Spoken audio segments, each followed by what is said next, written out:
42 years. That is how long it had been since I last saw my father's face. 42 years since I climbed out of my bedroom window in the middle of the night with nothing but a small bag and a heart full of fear, and ran from the only world I had ever known. I never thought I would see him again. I made peace with that a long time ago. Or so I told myself. And then, on an ordinary Tuesday evening, with the rain just starting to tap against my window, there was a knock at my door. And when I opened it, I was looking into eyes I had not seen since I was a girl of 19. Eyes that were mine too. My father was standing on my porch. Before I tell you what happened next, I need you to do something for me. If stories like this move you, stories about family, about faith, about the courage it takes to choose your own life, then press that like button right now and subscribe so you don't miss what I share next. And I would love to know, in the comments below, where in the world you are watching this from tonight. I read every single one. Now, let me take you back to where it all began.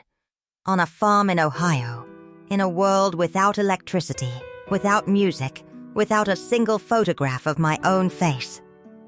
I was 61 years old, the night my father found me.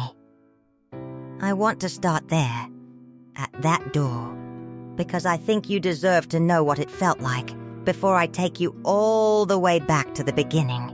I had just finished washing the last dish from dinner. My husband, Daniel, was in the next room reading, and the television was murmuring something about the weather. Rain, they said. Rain moving in from the west. I remember thinking how strange it was that I still noticed the weather the way I had been taught to notice it as a child. Watching the sky the way my father once taught me. Judging the clouds not by a forecast, but by the color of the light behind them. The knock came 3 times. Firm, patient, not the knock of a delivery man or a neighbor. There was something deliberate about it, something old-fashioned, like the person on the other side had all the time in the world, and none at all. I dried my hands on my apron out of habit, though I had not worn a true Amish apron in over 4 decades. I opened the door expecting nothing in particular. And there he was, an old man, thin the way farmers get thin when the years finally catch up to the body that carried them. A straw hat in his hands, held against his chest the way I remembered him holding it in church, out of respect, out of humility. His beard was long and completely white now, no longer the reddish-brown I remembered, but his eyes had not changed one bit. They were my eyes, the same shape, the same color, the same way of looking at a person like he was trying to read the whole of their life in a single glance. Ruth, he said. Just my name. Nothing more. I had not heard my father's voice in 42 years, and yet I knew it instantly. The way you know a hymn you have not sung since childhood the moment the first note is played. My knees went weak. I remember reaching for the doorframe to steady myself, and I remember Daniel's footsteps coming up quickly behind me, asking who it was, and me not having an answer that made any sense at all. "It's my father," I finally said. And even as the words left my mouth, they felt impossible. Like I was speaking a sentence from someone else's life. I want you to understand something before I go any further. In the world I came from, when a person leaves the way I left, they are not simply gone. They are, in a very real sense, dead to the family that remains. There is a word for it, the ban, the shunning, and it is not a small thing, not a temporary coldness. It is a complete severing. No letters were supposed to come. No telephone calls. Not that we had telephones in the house to begin with. No visits. no birthday cards, no word of comfort when a sibling married or a parent grew ill. For 42 years, I lived believing that my father, wherever he was, whatever he was doing, had accepted that his daughter no longer existed to him. And now he was standing on my porch in the rain, holding his hat against his chest, saying my name like it still belonged to him too. I did not know, in that moment, whether to embrace him or to close the door. I think some part of me wanted to do both at once. But before I tell you what I chose, I need to take you back. Because you cannot understand what that knock meant to me unless you understand everything that came before it. The farm, the rules, the silence, the running. So let me start at the beginning.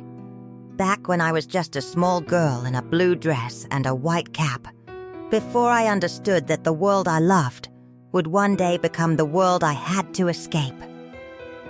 I was born in the spring of 1959 in a farmhouse without electricity, in the middle of Holmes County, Ohio, to a family that had been Amish for as many generations as anyone could count.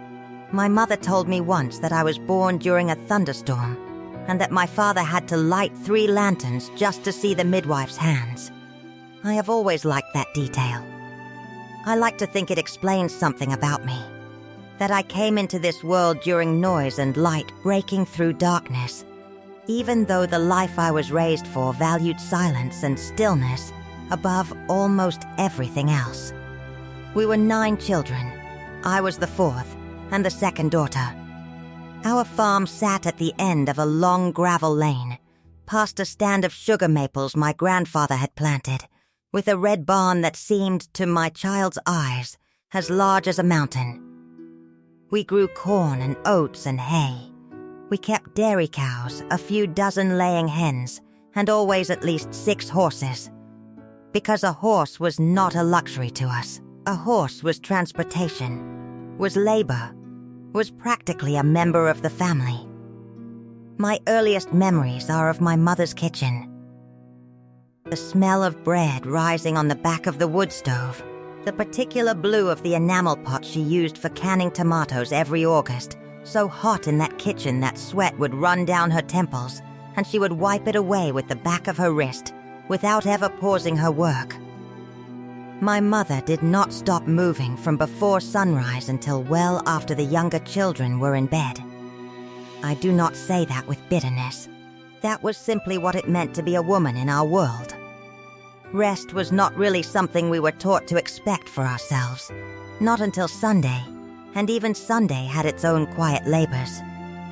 My father, whose name was Amish, was a serious man, though not a cruel one, not in those early years.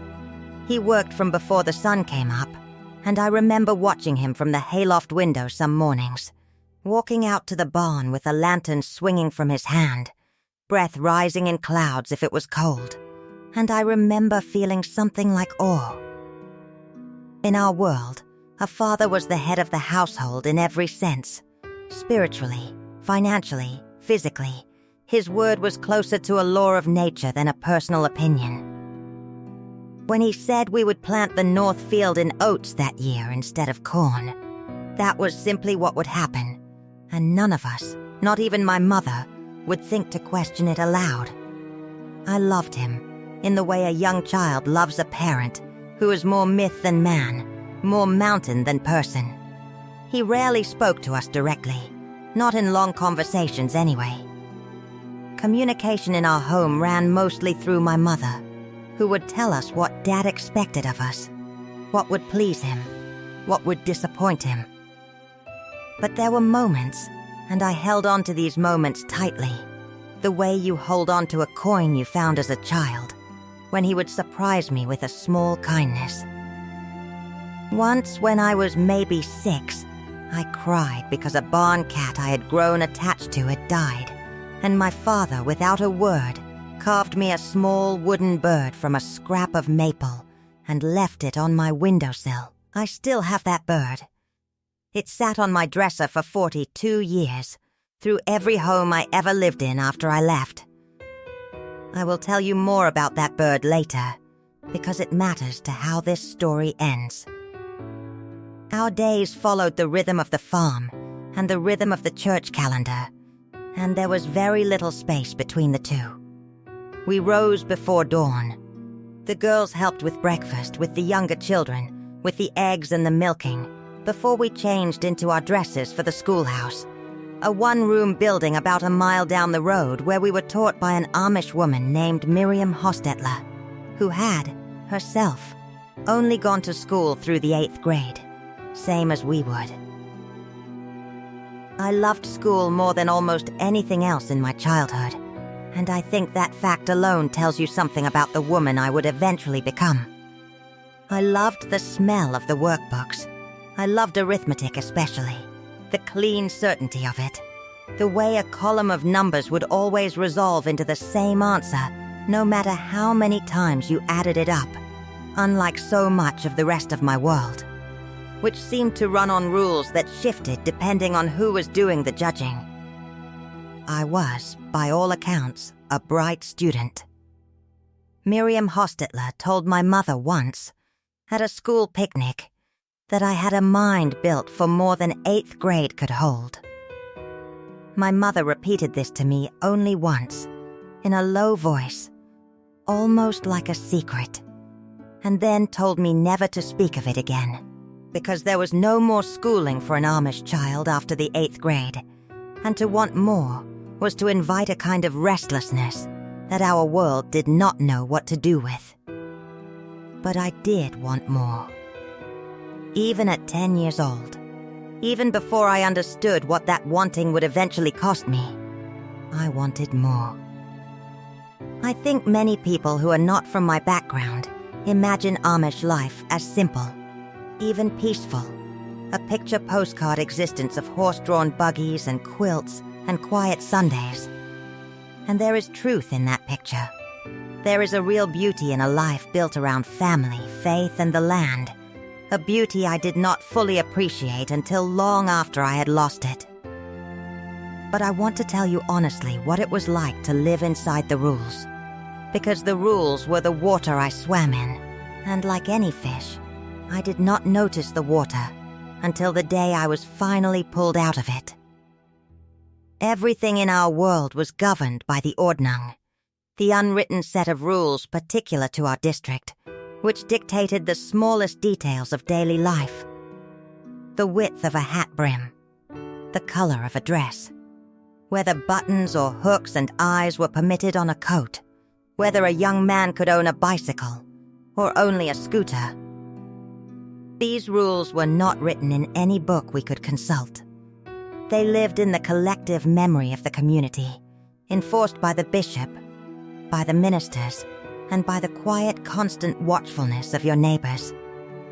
You did not need a law written down when everyone around you was prepared, at any moment, to notice, I want to be fair to that world, because there was wisdom in it too. The rules existed in the minds of our elders to protect us from pride, from vanity, from the corrosive individualism they saw eating away at the English world beyond our fences. Gelassenheit, we called it. A yielding, a submission of the self to the community and to God's will. I understand now, as an old woman, that there was something almost countercultural and brave in choosing, generation after generation, to resist a world obsessed with self-expression and instant desire. I do not think the Amish are foolish people, and I get frustrated when I see them mocked or caricatured. They are choosing, deliberately, a different way of measuring a good life. But I was a child who wanted to ask questions, and questions were not always welcome. I remember once, at maybe 11 years old, asking my father why the girls could not go on to high school, even if they wanted to learn more. He did not answer with cruelty. He simply looked at me for a long moment and said, "Learning is not the same as knowledge, Ruth, and too much of one kind of learning can starve you of the kind that matters." I did not understand him then. I am not sure I fully understand him even now. But I remember the weight of that sentence settling over me like a lid on a jar. Church happened every other Sunday, in a different family's home or barn each time, since we had no church buildings. Services lasted 3 hours or more. In High German, I only partly understood even as a native speaker of Pennsylvania Dutch, followed by a shared meal, followed by an afternoon of visiting. On the off Sundays, we rested or visited relatives, or occasionally, if we were being honest about it, felt the long stretch of a day with nothing much to do but sit with our own thoughts. Which was, I think, precisely the point. Idle hands were dangerous. Idle minds were more dangerous still. I was baptized into the church at 17, the same age most of my peers chose baptism, in a ceremony that felt both solemn and slightly unreal, like I was agreeing to something whose full weight I could not yet comprehend. Baptism, in our faith, is not something forced on infants.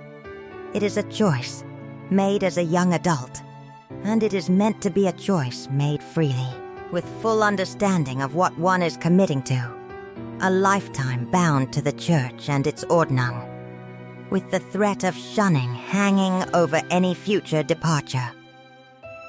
I remember kneeling in that farmhouse living room, water poured over my cupped hands by the bishop, and feeling, in that moment, sincere.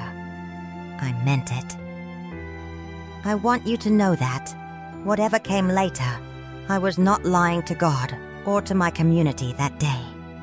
I believed at 17 that I would live and die in that world, just as my mother and her mother before her had.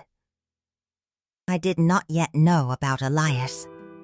Before I tell you about Elias, I want to tell you about my mother Sarah, because I think her story lives inside mine the way a smaller book lives inside a larger one. My mother was, in many ways, the true architect of our household, even though the world around us insisted my father was the head of it. She managed a house of 9 children with a competence that still humbles me to think about. The canning, the sewing, the endless mending, the garden that fed us through the winter, the discipline of the younger ones, the care of the sick, all of it falling primarily on her shoulders, day after day, year after year, with almost no acknowledgement beyond the quiet assumption that this was simply what a good Amish wife did. She was not an unhappy woman, or at least she never allowed herself to appear unhappy in front of us. But there were moments, rare ones, when I caught something else in her face. I remember once, when I was maybe 13, finding her sitting alone on the back porch steps at dusk. After all the dishes were done and the younger children were finally asleep, just looking out at the fields with an expression I did not have words for yet. I sat down beside her without saying anything, the way children sometimes know to do. And after a long while, she said, "Your grandmother used to sit right here, same as this, same time of day. I wonder what she was thinking about." And then she stood up, smoothed her apron, and went back inside, and we never spoke of it again. I think about that moment often now. I think my mother had her own private world, a room inside herself that none of us, not even my father, was allowed to enter. I wonder if all women of her generation, in that culture, carried a room like that. I wonder if she ever dreamed of a different life, the way I eventually did, and simply decided for reasons of faith or fear or love for her children, that the door to that room would stay closed forever. She never told me she loved me in those words. That was not how affection was expressed in our home. Love looked like a lunch pail packed with care, a quilt sewn through the night when a child was sick, a hand pressed briefly to your forehead when you had a fever, a recipe passed down without explanation because the explanation was assumed. I did not doubt that my mother loved me. I doubted sometimes whether that love would survive the choice I was eventually going to make. She died 4 years after I left. I did not find out until almost a year after her passing, and I found out from a distant cousin who had also left the church and still kept a thread of contact with a sympathetic aunt. I was not permitted to attend her funeral. I was not even told when it happened. I grieved her, alone, in an apartment above a laundromat in Columbus, on a random Thursday, nearly a year late, and I have never fully forgiven myself for not being there, even though I know, rationally, that there was nothing I could have done. Grief does not care very much about what is rational. I tell you about my mother now because I want you to understand that when I eventually left, I was not simply leaving a set of rules. I was leaving her, and that loss sat inside me for the rest of my life, a stone I carried everywhere, long after the shape of my hands had changed, and the calluses of farm work had faded into the soft hands of an English woman. I met Elias Yoder the summer I turned 16, at a youth singing, which was one of the few socially sanctioned spaces where young Amish men and women could interact somewhat freely, under a canopy of supervision that pretended to be looser than it actually was. He was 2 years older than me, tall, with sandy hair that never quite sat flat under his hat, and a laugh that came easily and often, which stood out in a world that generally prized restraint. I do not want to romanticize this too much, because in truth, our courtship, if you could even call it that, unfolded across almost 3 years of stolen glances, quiet conversations after church, and the occasional buggy ride home under a sky so full of stars it seemed to press down on us. Elias was not a rebel. I want to be clear about that. He was, if anything, more devoted to the faith than I was. He simply had a mind that would not stop turning over questions, much like mine, and I think that shared restlessness is what first drew us to each other, more than anything as simple as attraction. Though there was that too. In time, we would talk in low voices about things that felt dangerous to even think, let alone say aloud. Whether the ordnung of our particular district was truly God's will, or simply the accumulated preference of men now 3 generations dead. Whether it was a sin to wonder what lay beyond the borders of Holmes County. Elias had an uncle who had left the church years before, for a stricter Mennonite congregation, rather than the English world entirely, and Elias would sometimes tell me things his uncle had said during rare visits. Things about universities and cities, and a wider world that seemed, to my 16-year-old imagination, like descriptions of another planet.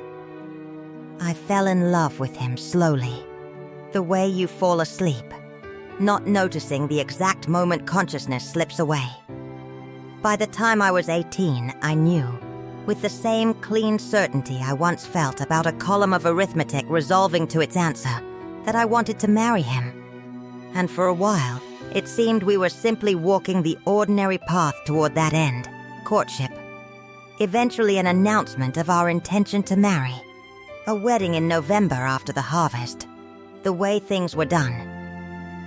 But Elias had a restlessness in him that eventually could not be contained inside the boundaries our world allowed. During his Rumspringa, the period of relative freedom given to Amish youth before baptism, he began slipping away more and more. First to town with English friends he'd made through farm work. Then further, to Columbus. Then once, memorably, all the way to Cleveland for 4 days, which nearly caused his father to summon the ministers. He came back from that Cleveland trip a slightly different person, full of stories about libraries, with more books than he could read in 10 lifetimes. About machines that let you hear music from anywhere in the world. About a girl he'd met, an English girl who was studying to become a nurse. I remember feeling a cold drop in my stomach when he told me about her. though he insisted, and I believed him, that nothing improper had happened. It was not jealousy exactly, or not only jealousy. It was the recognition, arriving all at once, that Elias was not going to be able to close the door on that wider world the way our faith required. And a part of me, a part I was ashamed of and could not silence, recognized that I did not want to close that door either. We had a conversation, late one August night, sitting on an overturned feed trough near the edge of my family's north field, that changed the entire trajectory of my life. Elias told me he did not think he could be baptized. He told me he had been in contact with an organization that helped young people leave Amish communities, a support network of former Amish and sympathetic English families who provided a place to stay and help finding work and eventually schooling for those who chose to leave. He asked me, with more fear in his voice than I had ever heard from him, whether I would come with him. I said no. I want you to know that. The first time he asked, I said no, because the thought of leaving my mother, my siblings, my whole understood universe was more than I could hold in my chest without breaking. I told him I loved him, but that I could not do what he was asking. He did not push me. He simply nodded, in the dark, and said he understood, and that he would wait, if waiting was possible, but that he did not think he could stay. 3 weeks later, Elias Yoder disappeared from Holmes County in the middle of the night, and I did not see him again for almost 2 years. I will not pretend the 2 years that followed were easy ones. Elias's departure sent a shockwave through our community, the kind of quiet earthquake that Amish communities absorb, without much outward drama, but that leaves cracks running through every family touched by it. His parents were devastated in the particular, restrained way our people grieved.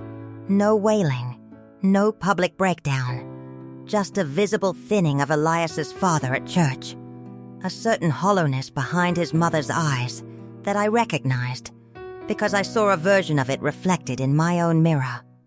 I told no one about our conversation by the feed trough. I told no one that he had asked me to come with him. I carried that secret like a hot coal wrapped in cloth, and some days I thought it might burn straight through me.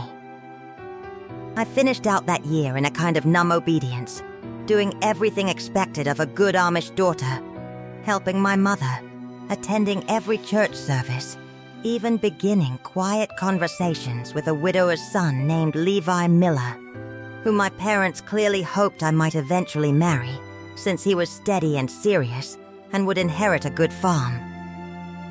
But something in me had shifted, the way the ground shifts after an earthquake, invisibly at first, until you notice the door that no longer closes quite right. I began, without fully admitting it to myself, to notice everything about our world with a kind of double vision. The beauty of it, which was real, and the smallness of it, which was also real. And I could not seem to hold both truths without feeling like I was coming apart at the seams. I received one letter from Elias during that year of silence, smuggled to me through a cousin of his who had not entirely cut contact. It was short, written in careful English, since he told me he was trying to improve it every day. He was in Columbus, working construction with an English man who had taken him under his wing, living in a small rented room, and taking classes at night to prepare for a high school equivalency exam. He wrote that it was harder than he had imagined, the loneliness especially, the strange grief of not belonging anywhere, not quite English, no longer quite Amish, suspended in a kind of cultural nowhere. But he also wrote that he had never once regretted leaving, only regretted leaving without me.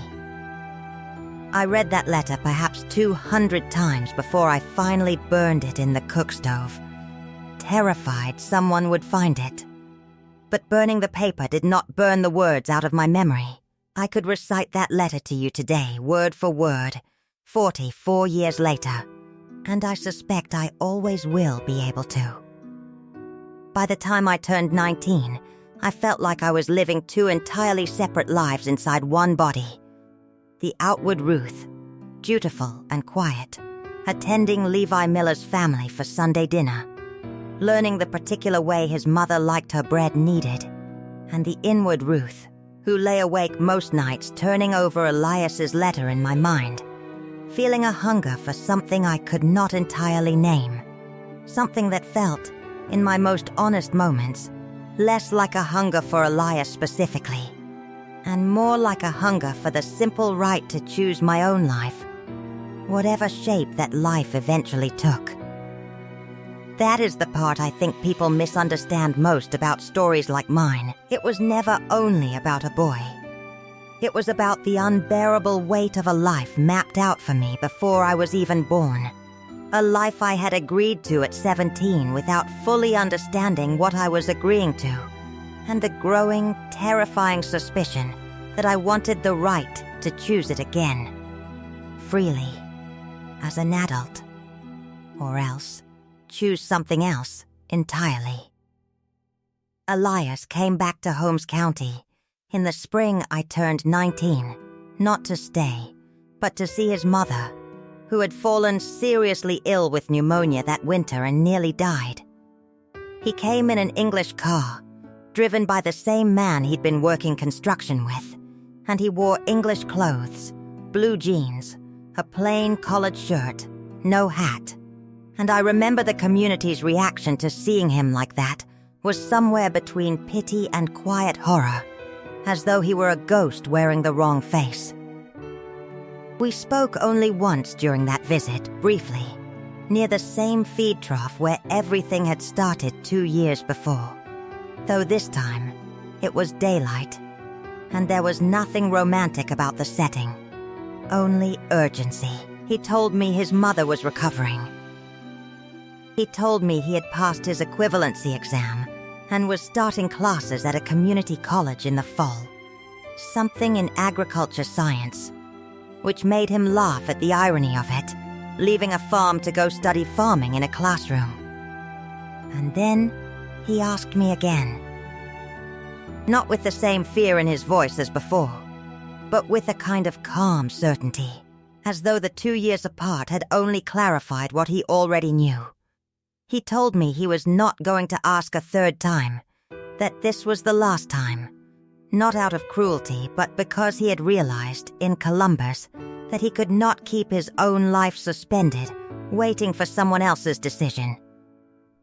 He said he loved me, and that he thought I loved him too. But that love without freedom was not really love. It was just a longer kind of waiting, and he did not think either of us should spend our lives waiting. I did not answer him that day. I told him I needed time, and he nodded, and told me he would be leaving again in 4 days. This time for good, most likely, and that if I wanted to come. I should be at the crossroads near the old Stutzman mill at midnight on the 4th night, with whatever I could carry. I spent those 4 days in a state I can only describe as a kind of quiet madness. I went through the motions of my life, milking, sewing, church on the Sunday in between, while an entire separate storm raged behind my eyes.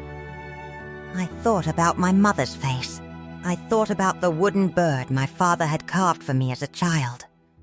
I thought about the arithmetic I had loved as a girl, and Miriam Hostetler telling my mother I had a mind built for more than 8th grade could hold. I thought about Levi Miller's steady, kind, utterly predictable face, and the farm I would inherit a share of if I married him, and the entire visible shape of the life that was waiting for me if I simply did nothing. And underneath all of that, quieter but somehow more insistent than any of it, I thought about the word freedom, a word I did not even have full permission to want, and yet wanted anyway, with a force that frightened me. On the 4th night, I packed a small cloth bag with 2 dresses, my mother's sewing scissors, which I regret taking to this day, a few dollars I had saved from selling eggs at the roadside stand, and the small wooden bird my father had carved for me. I climbed out of my bedroom window at 11:30 at night, dropped 6 feet into the soft dirt below, without making a sound I could detect, and walked 2 miles in the dark to the crossroads near the old Stutzman mill, my heart beating so loudly I was certain it would wake the entire county. Elias was waiting there, exactly as he said he would be, next to an English friend's pickup truck with its headlights off. I remember he did not say anything when he saw me. He simply reached out, took my bag, and helped me into the truck, and as we pulled away from the crossroads, I turned around once and looked back at the dark shape of the countryside I had lived in for all 19 years of my life, and I understood, with a clarity that has never left me, that I was leaving that world forever. Whatever forever turned out to mean, I want to slow down here, because I think people who have not lived through something like this imagine leaving as a single dramatic moment, and then, after the credits roll, a happy new life simply begins. That is not how it happened. That night at the crossroads was only the first step of a leaving that would, in some ways, take years, and in other ways, never fully complete itself, not even now. Not even after everything that has happened since. We drove through the night to Columbus, arriving as the sky was just beginning to gray toward dawn. Elias brought me to a modest house on the edge of the city, belonging to a Mennonite family, who had for years quietly opened their home to young people leaving Amish communities, feeding them, housing them temporarily, helping them navigate a world of driver's licenses and social security cards and grocery stores, with more choices in a single aisle than existed in our entire farmhouse pantry. I remember standing in that family's kitchen at 6 in the morning, exhausted, terrified, and being handed a cup of coffee in a mug with a chip on the handle, and bursting into tears I could not explain even to myself. The woman of the house, whose name was Esther, did not ask me to explain. She simply sat with me at her table until the crying passed, and then she said something I have never forgotten. She said, "You are allowed to grieve a world even while you're grateful to have left it." Those 2 things can live in the same heart. I stayed with Esther's family for almost 6 weeks. In that time, I learned things that most people take entirely for granted. How to use a telephone properly, how a bus schedule worked, how to fill out a job application, what a driver's license test even consisted of. I learned that I had an accent, a lilting Pennsylvania Dutch cadence in my English that made strangers ask, sometimes kindly and sometimes not, "Are you Amish?" I learned to say, "I used to be," and I learned how strange and heavy those 3 words felt in my mouth every single time. Elias and I did not stay together in the way either of us might have imagined that night at the crossroads. I want to be honest about that, because I think it matters to the truth of this story. The pressures of building an entirely new life from nothing, new jobs, new education, new identities, in a world with completely different rules, put a strain on us that our young love, forged mostly in secrecy and longing, was not built to survive. We remained close for a time, then drifted, gently, without any great betrayal on either side, into separate lives. He eventually finished his degree in agricultural science and moved to Indiana, where I heard, many years later through the same loose network of former Amish that had helped us both, that he married an English woman and became a well-respected consultant to organic farming cooperatives. I am glad for him. I mean that sincerely. Whatever we were to each other, he gave me the courage to become myself, And I have never once regretted that gift, even though the relationship it came wrapped in did not last. But I want to tell you about the year that followed my leaving, because I think it is the part of my story people understand the least. The part where the person who has left the Amish life discovers that freedom, the word I had wanted so badly, is not a soft landing. It is, at least for a while, its own kind of wilderness. I moved out of Esther's home after 6 weeks into a rented room above a laundromat, sharing a bathroom down the hall with 2 other tenants, working first as a dishwasher and then as a line cook at a diner near the bus station. A job I got because the owner, a gruff but soft-hearted man named Frank, had a soft spot for what he called runaways, having once been one himself, from a strict religious household in West Virginia. I want to tell you honestly that the loneliness of that first year nearly broke me. I do not say that lightly. There were nights I lay awake in that small room above the laundromat, listening to the dryers thumping below through the floorboards, and I would ache, physically ache, for the sound of my mother's voice, for the particular creak of our farmhouse stairs, for the smell of bread rising, for the simple, uncomplicated certainty of knowing exactly what was expected of me and exactly how to meet it. Freedom, it turned out, came with an enormous and exhausting weight. The weight of having to decide everything, every single day, with no map and very few people who understood where I had come from. I made mistakes. I want to be honest about that too. I did not understand credit and ran up a small debt on a card Frank helped me apply for, thinking in my naivety that the number on the card was simply money that existed for me to use. I trusted people I should not have trusted, including a young man I dated for several months who turned out to already be engaged to someone else, a betrayal that felt, at the time, like it confirmed every fear my community had ever voiced about the moral chaos of the English world. I struggled, deeply, with something I would only later understand was a kind of grief-driven depression, a low gray fog that sat over most of that first winter, made worse by the isolation of having no family to call, no community to fold me back into when things got hard, the way an Amish community, whatever its flaws, would have done for one of its own in crisis. But there were lights in that wilderness too, and I want to make sure I tell you about them, because a story that is only darkness is not an honest story. Frank, my boss at the diner, became something like a rough-edged father figure to me during those years, teaching me not just how to flip an egg without breaking the yolk, but how to read a bus map, how to negotiate a raise, how to stand up for myself with a landlord who tried to shortchange my deposit. Esther's family remained a lifeline, inviting me for Sunday dinners that felt, in their warmth, if not their theology, like a distant echo of the Sunday gatherings I had left behind.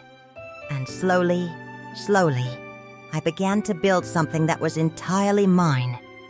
I enrolled in night classes to earn my high school equivalency, the same as Elias had, and discovered that the mind Miriam Hostetler once said was built for more than 8th grade could hold had not gone anywhere in the years since. If anything, it had been waiting, patiently, for permission to stretch. I remember the particular joy, almost a physical sensation, of sitting in an algebra class at 20 years old and realizing I still loved numbers exactly the way I had at 10, that some part of my original self had survived the leaving intact. By 22, I had my equivalency diploma. By 23, working full-time at the diner and taking classes part-time, I had begun a nursing program at a community college, inspired in some small way by that English girl Elias had once mentioned meeting in Cleveland, the one training to become a nurse, whose brief mention in a 19-year-old's conversation had planted a seed I did not even realize I was carrying until years later. I want to pause here and tell you something important, something I think about often now, in my 60s, looking back on that young woman scrubbing dishes and studying algebra by a single lamp in a rented room. She did not know, could not have known, that the hardest years were the ones that would build the foundation for everything good that came after. If you are watching this and you are in your own wilderness right now, however that looks for you, I want you to know that the wilderness is not the end of the story. It is usually, if you can survive it, simply the middle. I finished my nursing degree at 26, graduating with honors that I still to this day keep in a small frame in my hallway. Not out of vanity, but because that framed certificate represents something almost impossible to explain to someone who has never had to build an entire identity from scratch. It represents proof, tangible and undeniable, that I had become someone, not merely escaped from something, but become someone. A distinction that matters more than I can fully express. I took a position at a hospital in Columbus, in the maternity ward, which felt, looking back, like a strange and beautiful kind of poetic justice. I had grown up in a world where women's labor, quite literally, was often unattended by anything more than a midwife and a lantern, the way my own mother told me I was born. And here I was, years later, helping other women through the most vulnerable hours of their lives, armed with medical training my own mother never had access to, in a world she would have found almost unrecognizable. It was at that hospital, in my second year of nursing, that I met Daniel, my husband, though we did not marry until I was 31. Daniel was a respiratory therapist, a widower with a young daughter named Grace, who had lost his first wife to cancer 2 years before we met. I want to tell you honestly that I was terrified at first to let myself love someone so completely again, after everything the leaving had already cost me. But Daniel had a gentleness about him, a patience, that reminded me in the best possible way of the parts of my Amish upbringing I still loved, even after everything. His quiet steadiness, his lack of pretense. The way he never once tried to rush me through my own complicated relationship with the family and faith I had left behind. I told him everything, eventually, about the farm, about my parents, about Elias and the crossroads at midnight, about the small wooden bird that still sat on my dresser, carved by a father I had not spoken to in over a decade by that point.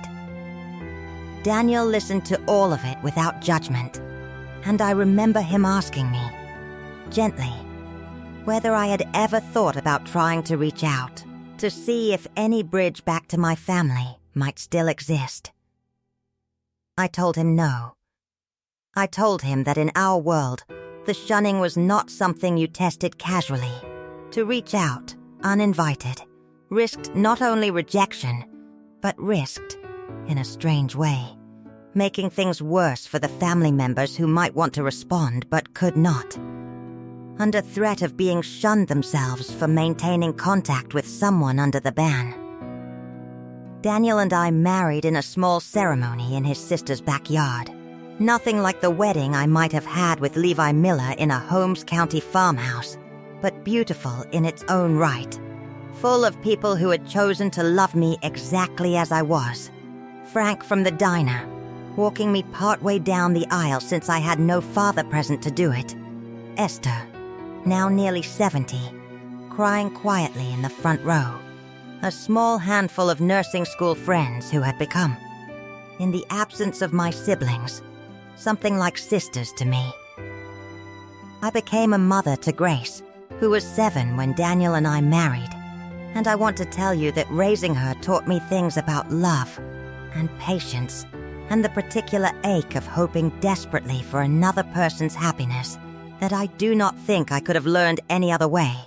We went on, 5 years later, to have a son together, whom we named Amish after my father, a decision that surprised Daniel, and honestly surprised me too when I first suggested it.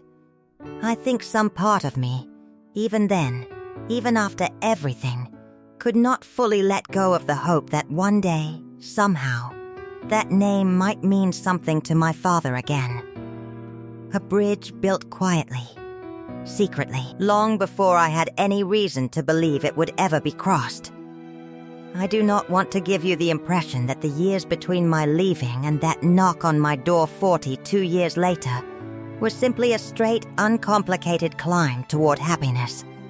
Life, even a life built with great effort and care, does not move in straight lines.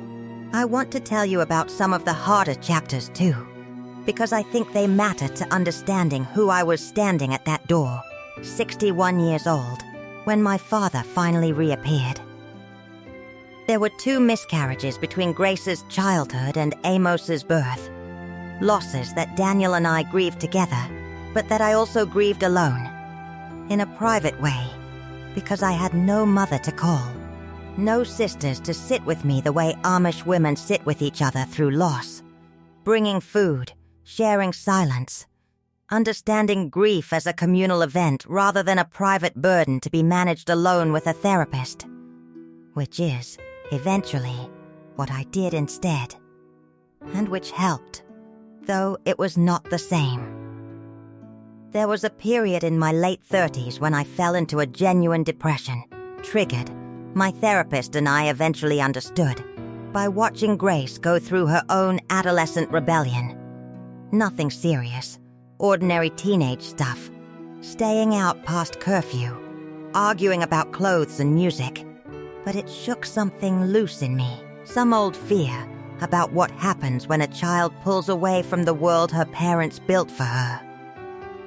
I remember sitting in Grace's darkened room after one particularly heated argument, watching her sleep, and weeping, not because of anything Grace had done, but because I finally understood, in my own body, in a way I never had as the child doing the leaving, what my own mother must have felt the night I climbed out that window. I understood, for the first time, that I had not only left a community, I had wounded a mother. And there was no undoing that, no matter how justified the leaving had been. I reached out once, when I was 42 years old, exactly half my current age, through the same distant cousin who had once told me of my mother's death. I wrote a letter, careful and short, addressed to my father, telling him I was well, that I had married, that I had 2 children, that I thought of the farm often, and that I bore no bitterness toward him, only love, complicated as it was. I never received a reply. I do not know to this day whether the letter ever reached him, or whether it did reach him and he was simply unable, under the weight of the ordnung and the ban, to answer it. I told myself, for years afterward, that it did not matter which explanation was true, that either way, the door was closed, and I needed to stop knocking on it in my mind if I ever wanted real peace. I built, instead, a rich and full life around the family and community I did have. I rose, over the following 2 decades, to become a nurse manager and eventually a hospital administrator, work that let me shape policy around exactly the kind of humane, patient-centered maternity care I had once needed and not fully received in my own upbringing. Grace grew up, went to college, became a teacher, married a kind man, and gave Daniel and me 3 grandchildren who filled our home with a noise and chaos that I secretly loved more than I ever admitted, because it reminded me, in its own strange way, of the crowded, loud farmhouse table of my childhood, minus the silence I had once found so suffocating.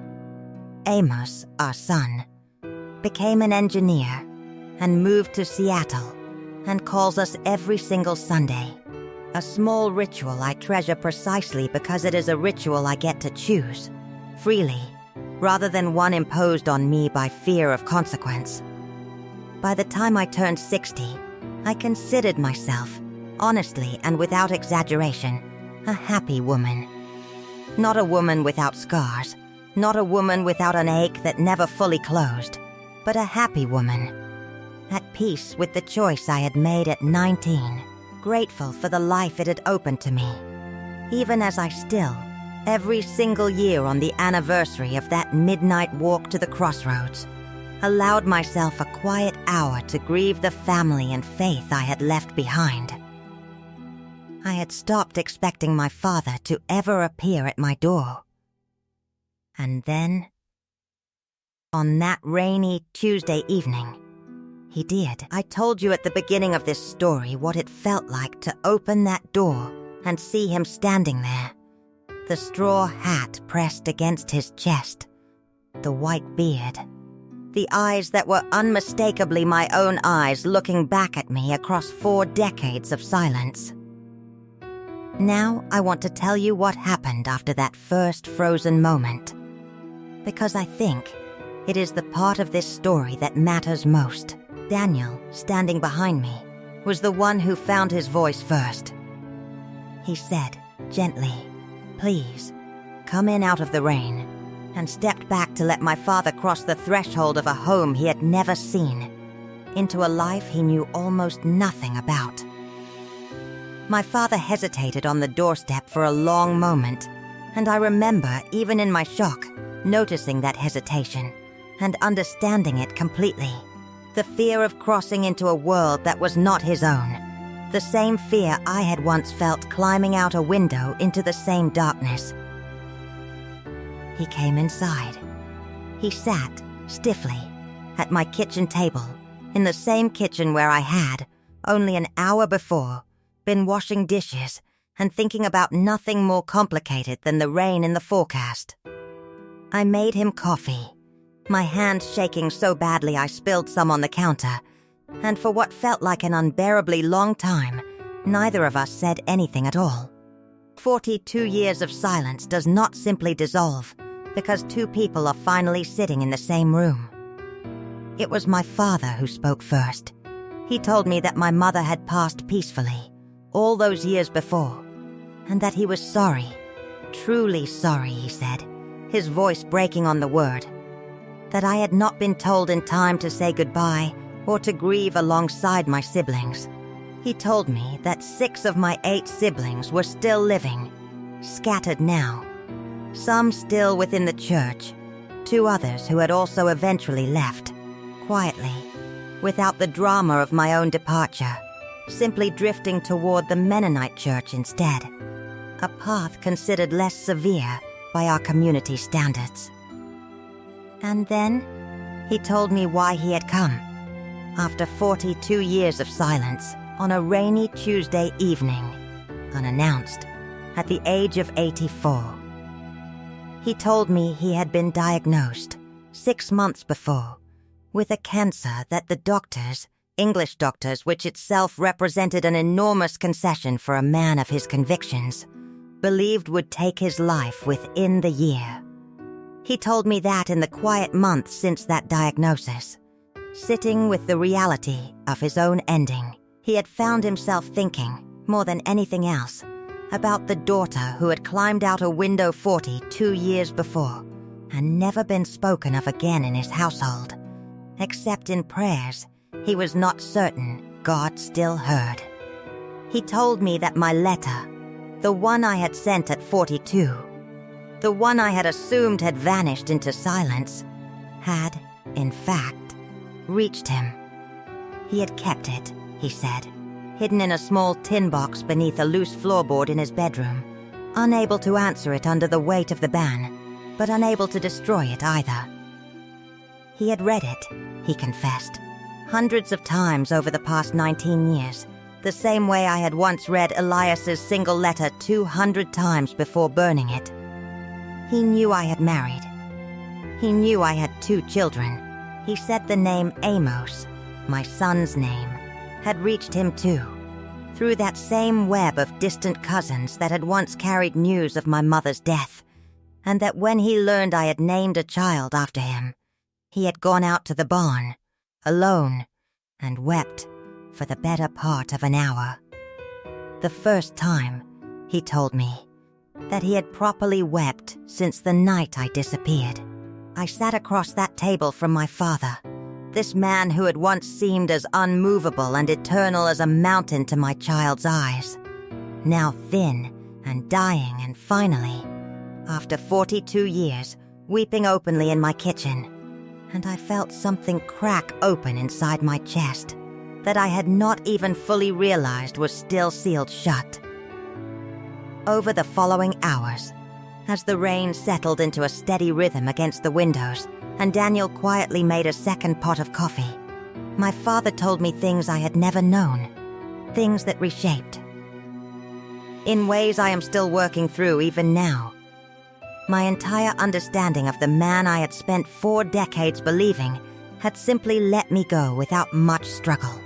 He told me that after I left, the bishop had called a special meeting of the ministers to discuss whether the shunning, in my particular case, should be formally pronounced. Since I had not yet been excommunicated in the technical sense before I fled, I had simply vanished. A runaway rather than a member formally cast out. He told me there had been real debate, real disagreement, among the ministers about how severely my absence should be treated, and that he, my father, had argued, quietly, respectfully, but firmly, in the only way a man of his position could argue against his own community's traditions, for a softer accounting than some of the others wanted, hoping to leave a door open, however narrow, for my eventual return. He told me that my mother had never stopped setting a place for me at the table on Christmas, every single year, for the 4 years she lived after I left, a small private ritual she never explained and no one dared question, until the year she herself passed, and the ritual passed with her. He told me that he had in fact come looking for me once before, 11 years after I left, having heard through the cousin network that I was living in Columbus.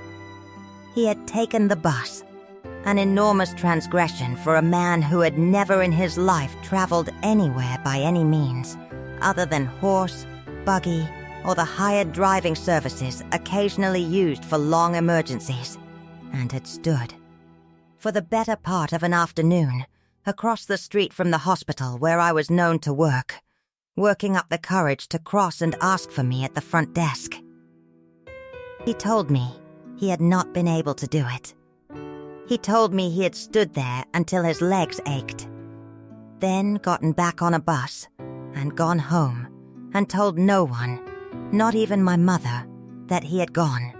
I want you to sit with that image the way I had to sit with it that night, my father, standing across a street for hours, so close to me that I might have walked directly past him on my lunch break without either of us knowing, unable to close a distance that was, in the end, not physical at all, but built from 42 years of belief, obligation, fear, and love tangled so tightly together that even a dying man could barely find the strength to pull them apart. He told me, finally, that the diagnosis had changed something in him that decades of quiet longing had not been able to change. He said that facing his own death had made the cost of continued silence suddenly unbearably clear in a way it had never been clear before, that whatever consequence might come from the community for what he was doing, and there would be consequences. He said, for a baptized member of the church to seek out one who had left and never returned, he had decided that he would rather spend whatever months he had left knowing his daughter again than spend them protecting a silence that had already cost him too much. I do not want to tell you that everything was resolved, neatly and completely, in that one long conversation at my kitchen table. Real reconciliation, I have come to understand, especially after a wound this deep and this old, is not a single dramatic moment. It is a slow reweaving, thread by thread, of a fabric that was torn almost beyond recognition. There was anger in me too, that night, mixed in with the grief and the relief and the disbelief. I told my father, as gently as I could, but also honestly, that I had spent 42 years believing myself unwanted, that I had grieved my mother's death alone in an apartment above a laundromat because no one thought to tell me she was gone, that I had raised 2 children and built an entire life without a single grandparent from my side of the family present for any of it, and that a deathbed reaching out, however sincere, could not simply erase 4 decades of that particular loneliness. My father did not argue with me.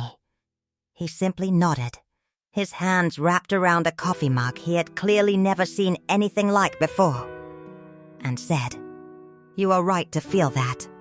I am not here asking you to pretend the years did not happen. I am only here because I could not let them end without trying, even now, even this late, to be your father again if you will still have me."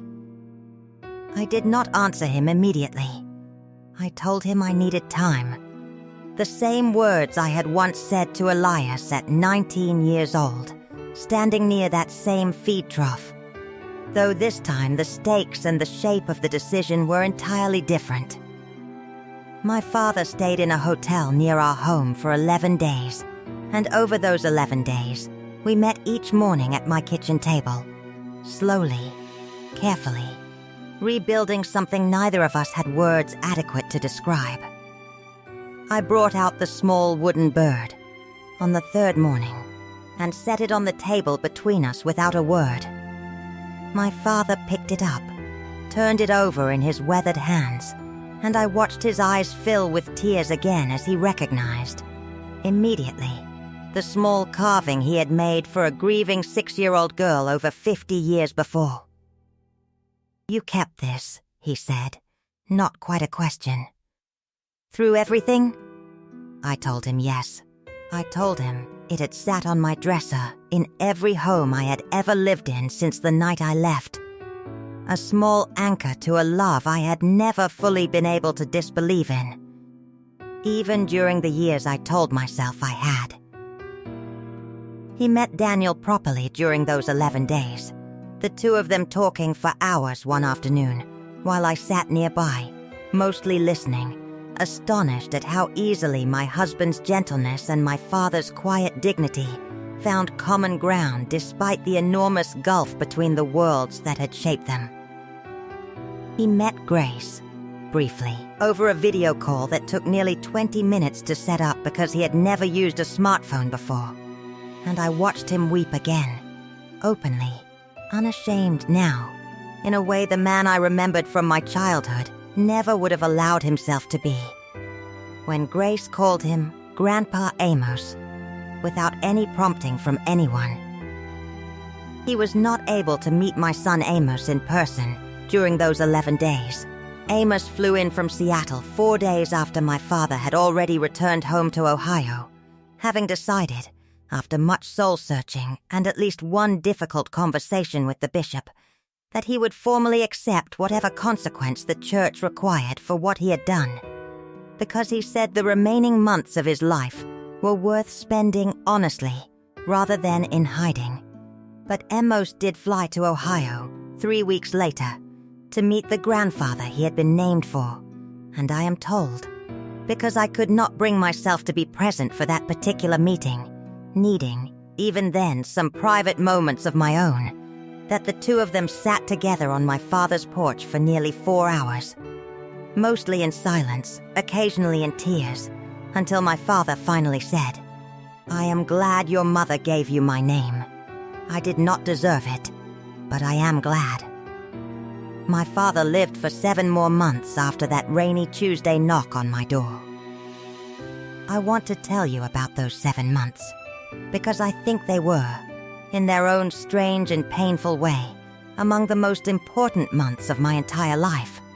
More important, in some sense, even than the night I left, because they taught me something the leaving never could. That it is possible to hold love, and grief and anger and forgiveness, all in the same open hand, without any of them canceling the others out. I traveled to Holmes County 3 times during those 7 months, each visit arranged carefully and with real anxiety on both our parts, since my father's decision to reconnect with me had, exactly as he predicted, brought consequences from the church, not full excommunication. Given his age and his terminal diagnosis, and some measure of mercy extended by a newer, somewhat gentler bishop than the one who had presided during my youth, but a period of formal censure that meant many in the community, including some of my own siblings still within the faith, kept their distance from him during his final months, a quiet echo of the very shunning that had once separated him from me. 2 of my siblings, my sister Katie and my brother Jonas, chose to visit alongside me during my second trip, defying the community's disapproval in a small act of quiet rebellion that moved me more than I can properly express, given how completely I understood, from my own experience, the cost such defiance could carry. We sat together, the 4 of us, my father and Katie and Jonas and me, at the same kitchen table where I had once eaten breakfast before walking to Miriam Hostetler's one-room schoolhouse, and we talked, haltingly at first and then with increasing ease, about everything that had happened in the 42 years since I had left that room in the dark. I learned during those visits that my leaving had changed something in our family in ways I had never imagined. Katie told me that watching my departure and watching our parents' grief in its aftermath had been part of what eventually led her, 15 years later, to leave for the Mennonite Church herself. A less severe departure, but a departure nonetheless. One that had caused its own smaller earthquake through the family.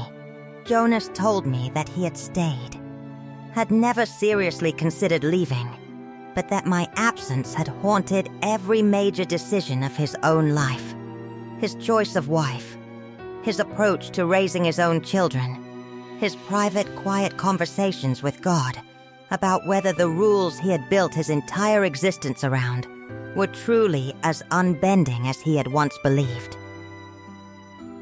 I do not tell you these things to suggest that my leaving was some kind of hidden blessing to my family, dressed up as tragedy. I do not believe that, and I would not want to minimize the real pain my departure caused, especially to my mother, in service of a tidier story. But I do think it is true, and important, that a single person's choice to leave a rigid system does not simply vanish into that person's own private life. It ripples outward, in ways both painful and sometimes quietly liberating, through everyone connected to them, whether those people ever leave themselves or not. My father's health declined steadily through the late summer and into the fall. I was present, along with Katie and Jonas, and in his final week, even Daniel and Grace and Amos when he passed, in the same farmhouse bedroom where I had been born 61 years before, during a different kind of storm, this one a quiet autumn rain rather than a spring thunderclap. He held my hand in his final conscious hours and told me, in a voice barely above a whisper, that the 7 months since that rainy Tuesday had been the most peaceful months of his entire life. More peaceful, he said, than even the years of quiet, dutiful faith that had come before. Because for the first time in over 4 decades, he was no longer carrying the particular grief of a father who did not know whether his daughter was alive or dead, happy or suffering, remembering him with love or with bitterness. I know now, he told me, in nearly the last coherent sentence he ever spoke to me, that you built a good life, Ruth. A good life, out of the wilderness I left you to walk through alone. I am sorry it took me so long to come and see it for myself.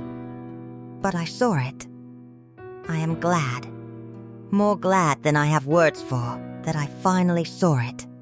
I am 63 years old now, telling you this story from the same kitchen table where my father once sat, wearing his straw hat, on a rainy Tuesday evening 2 years ago.